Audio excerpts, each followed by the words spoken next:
लाडकी बहीण योजनेचे दोन्ही हप्ते एकत्रच रक्षाबंधनाला मिळणार। राज्य सरकारची आता विद्यार्थ्यांसाठी योजना। मुख्यमंत्री युवा प्रशिक्षण योजनेअंतर्गत 12वी पास विद्यार्थ्यांना प्रशिक्षणादरम्यान स्टायपेंड मिळणार। डिप्लोमा केलेल्या तरुणांना प्रशिक्षणादरम्यान 8,000 देण्यात येणार। मुख्यमंत्र्यांची माहिती। पदवीधर विद्यार्थ्यांना 10,000 स्टायपेंड देण्याची मुख्यमंत्र्यांची घोषणा। समाजवादी पक्ष महाराष्ट्रात विधानसभा सबळवार लढण्याची शक्यता।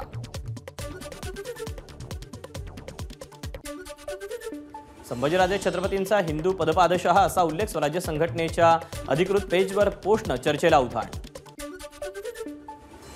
राज्यात मातंग समाजासाठी बार्टी धर्तीवर आरटीची स्थापना। एसटी महामंडळात लवकरच नव्या लालपरी दाखल होणार। सर्व नव्या गाड्या येत्या 2 महिन्यात ताकद दाखल होतील। एसटी कर्मचाऱ्यांचे नेते श्रीरंग बर्गेंची माहिती। बुलढाण्यात समृद्धी महामार्गावर भगदाडच्या एबीपी मादाच्या रिअलिटी चेक नंतर एमएसआरडीसीच्या अभियंत्यांची मध्यरात्री पुलावर जाऊन पाहणी। एबीपी माझा, उघडा डोळे बघा नीट।